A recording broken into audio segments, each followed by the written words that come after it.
Bismillahirrahmanirrahim. Assalamualaikum warahmatullahi wabarakatuh. Alhamdulillahirabbil alamin. Allahumma shalli ala Muhammad wa ala ali Muhammad. Bapak Ibu sekalian, saya 10 menit aja karena ada acara di rumah, banyak tamu, ada 150 orang. Jadi kita mesti kabur habis ini. Ketika Abdurrahman bin Auf hijrah dari Mekah ke Madinah, ini ngelanjutin ceritanya kayak Khalil nih, ceritanya kayak Khalil, lanjutin lah. Ketika Abdurrahman bin Auf pindah dari Mekah ke Madinah, nggak bawa apa-apa, padahal beliau adalah seorang pedagang yang sukses, yang hebat. Tapi sampai Madinah nggak punya apa-apa karena cuma bawa badan sama baju yang di badan doang, bener gak? Oleh Rasulullah SAW, Abdurrahman bin Auf dipersaudarakan dengan seorang dari kaum Ansor, yaitu Sa'ad bin Rabi. Apa kata Sa'ad bin Rabi kepada Abdurrahman bin Auf? Sa'ad bin Rabi mengatakan, ya Abdurrahman, ini saya punya harta, kita bagi dua dah. Ini ada rumah, bagi dua, satu buat saya, satu buat ente. Ini ada kendaraan, bagi dua, semua bagi dua. Bahkan waktu itu Sa'ad bin Rabi mengatakan, saya punya istri 2. Pilih yang mana dah? Ente boleh buat ente 1, benar gak? Jadi tingkat imannya Sa'ad bin Rabi model begitu.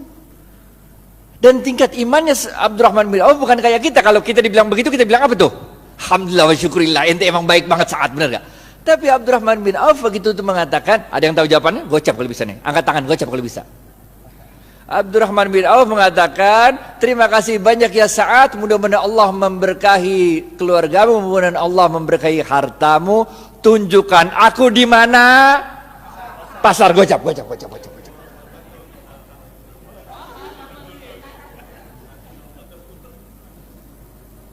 Tunjukkan aku di mana pasar, men. Bener gak?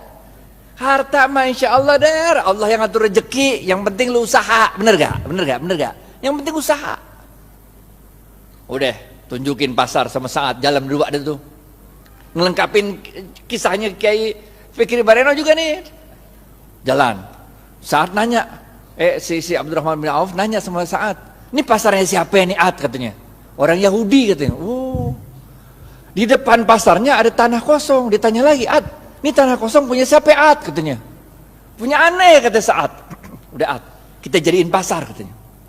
Bagaimana caranya? Udah tenang dah. Orang kalau jualan di pasarnya Yahudi itu suruh nyewa lapak. Lapak tuh sewa, bener gak? Sedangkan Abdurrahman bin Auf itu tanahnya Sa'ad bin Rabi dipatok-patok, dijadiin itu lapak-lapak. Nyewa. Kaum muslimin silakan jualan aja di sini. Kalau untung bagi hasil. Ngerti gak? Lah itu kaum muhajirin yang pindah kan nggak punya harta yang dibawa, bener gak? Jadi kalau suruh bayar sewa kagak sanggup, bener gak? Jualan aja dulu, benar gak? Kalau untung bagi hasil nih. Itu sebabnya ekonomi Madinah mulai tumbuh. Seorang sahabat waktu itu datang kepada Rasulullah SAW, ya Rasulullah, kami ini dagang untungnya kecil, sedangkan orang-orang Yahudi dagang untungnya besar, sama-sama di Madinah nih. Nabi kaget, kok bisa begitu? Barangnya sama katanya. Kok bisa orang Yahudi untungnya gede, kalian untungnya kecil? Para sahabat menjawab, kami kalau dagang ngikutin caramu berdagang ya Rasul. Rasul tambah kaget lagi lah. Bagaimana caranya? Kami kalau dagang jujur. Kalau orang mau beli 1 kilo, saya nggak ngurangin timbangan, tetap 1 kilo. Kalau mau beli 1 meter, tetap 1 meter, nggak ngurangin ukuran. Sedangkan orang Yahudi, kalau dagang, curang, ngurangin timbangan, ngurangin ukuran. Makanya labanya, untungnya gede, sedangkan kami untungnya kecil. Udah jujur belum tuh? Udah jujur kan? Apa kata Rasul? Cara kalian berdagang salah. Maukah aku beritahu bagaimana cara berdagang yang benar? Rasulullah SAW mengatakan, kalau ada orang mau beli, ente jangan kurangin, ente lebihin. Ngerti gak? Di zaman saya kecil tuh, kalau orang jual kacang tuh, habis di sendok 2 biji, ditambahin dikit, biar anget. Ngerti gak? Kalau jual duku tuh, habis ditimbang, tambahin dikit, biar anget. Bener gak? Jual daging, potong tuh, habis itu tambahin dikit, biar anget. Tahu gak? Apa yang kejadian? Orang-orang yang biasa belanja di pasar Madinah, orang Yahudi, sekarang pindah ke tempatnya orang Muslim. Karena pertama, orang ngomong dari mulut ke mulut. Kalau belanja di pasarnya orang Islam aja enak, 1 kilonya berat. Kalau tempat orang Yahudi 1 kilo enak kan pasar orang Islam, kalau 1 kilonya banyak. Kalau tempat orang Yahudi 1 kilonya dikit. Ini rahasia yang pertama. Rahasia yang kedua, tiap kali dia jualan kan berarti dia sodakoh, ngelebihin, bener gak? Kalau sodakoh ente ngundang barokahnya Allah. Paham gak? Jadi Bapak Ibu sekalian, ini kita tarik 2 pelajaran penting. Yang pertama, kalau bisnis jangan curang. Ngapain bisnis curang? Bener gak? Kita orang Islam men, kalau ente orang Islam sholat tapi bisnis curang, enggak oke. Yang pertama nih, bisnis jangan curang, jangan ngurangin timbangan, jangan ngurangin hak pembeli. Yang kedua apa? Yang kedua, kalau bisnis itu banyakin sodakoh, ngejar barokah. Makanya kita diajarkan oleh Rasulullah SAW sebuah doa yang sangat ada yang tahu doanya? Doa mau makan, doa mau makan, doa mau makan, doa mau makan, doa mau makan. Woi gocap woi, ya bu. Allahumma barik lana, gocap.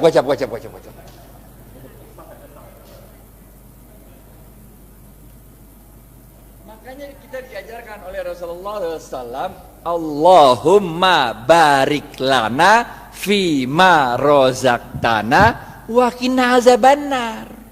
Wahai Allah, berkahilah seluruh rezeki yang Engkau berikan pada kami dan jauhkan kami dari siksa api neraka. Ini doanya begini nih. Paham gak? Jadi kalau bisnis mau sukses, pertama ente kudu jujur. Tapi jujur aja kagak cukup, kita juga harus cerdas, harus fatonah, harus tabligh, benar ya? Ente jujur tapi bego, ya udah ente selamat dunia tapi ente senep. Ente harus jujur, cerdas, dan jangan lupa apa? Cari barokahnya Allah. Karena Rasulullah SAW mengatakan dalam sebuah hadis, bapak-bapak nggak ada yang nunjuk nih, gocap. Khairun nas anfa'uhum, gocap. Ini dari Ustadz nih, halal thayyibah nih.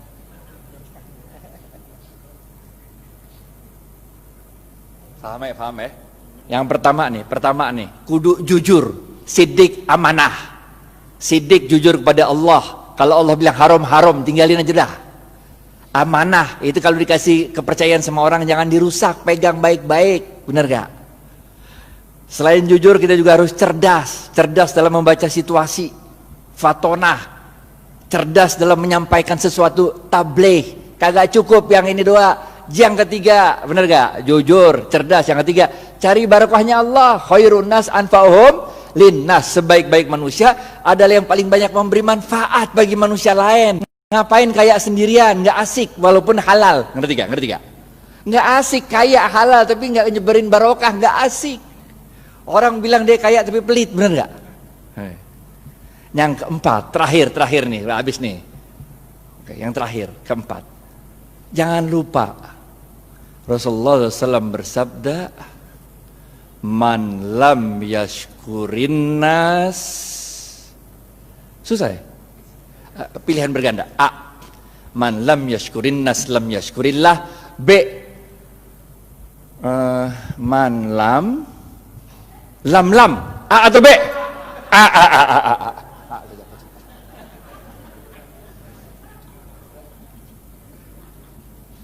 Ingat Bapak Ibu sekalian, kita ini bukan Rasul, bukan Nabi. Kalau Rasul sama Nabi ada masalah, doa dikit, Allah kirim pertolongan pakai malaikat. Ya kan? Nabi Musa, depan laut, belakang Fir'aun, masalah kan? Doa dikit, laut merah kebuka, jalan baik-baik dah, bener gak? Fir'aun ngikut dari belakang, doa lagi dikit, ketutup laut merah, mati Fir'aun, bener gak? Nabi Ibrahim dibakar hidup-hidup sama Namrud, doa dikit, berasa dingin tuh api, bener gak? Nabi. Lah kita ini manusia, Pak. Coba aja ibu pulang ntar, coba bakar tangan kalau nggak gosong, bener gak?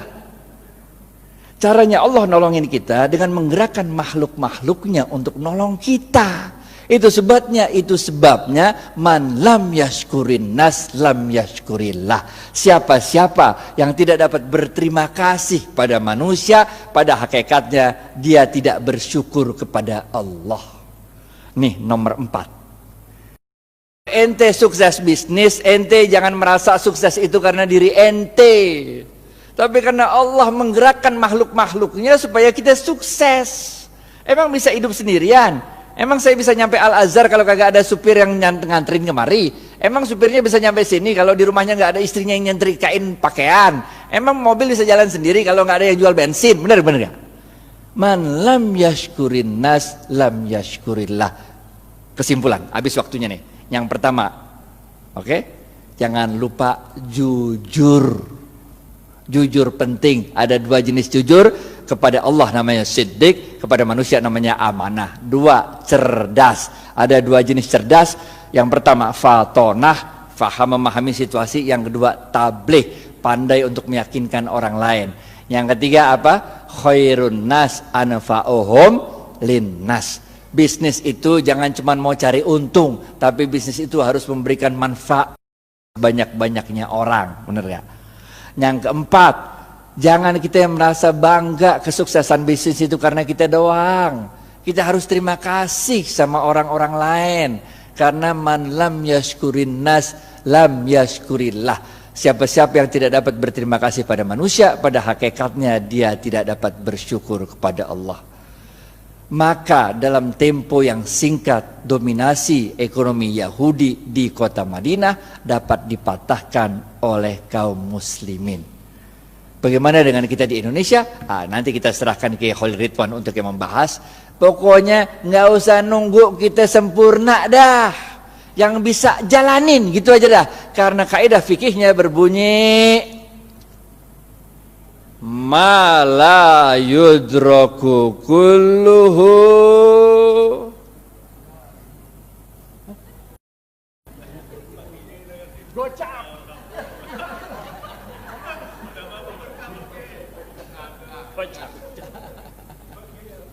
ma la yudraku kulluhu la yudraku kulluh. Kalau engkau tidak dapat melakukan kebaikan itu 100%, jangan engkau tinggalkan kebaikan itu 100%. Jangan nunggu sempurna baru kita lakukan. Lakuin dulu, nggak usah nunggu tajwid, makhraj sama tahsinnya benar. Nggak usah, sholat aja sholat. Benar gak? Nggak usah nunggu kita sempurna baru kita jalan, nggak usah. Jalanin aja dulu dah. Karena dalam sebuah hadis qudsi Allah mengatakan, amalkan apa yang engkau ketahui, niscaya akan aku beritahu apa yang tidak engkau ketahui. Jalanin aja, jalanin. Karena barokah fil harokah. Barokah itu adanya dalam harokah, dalam pergerakan. Jalanin aja, kayak Siti Hajar lari dari Safa ke Marwah, bener gak? Itu kan lucu, coba dari Safa Marwah lari-lari 7 kali bolak-balik, kagak ada air, bener gak? Yang nemuin air siapa?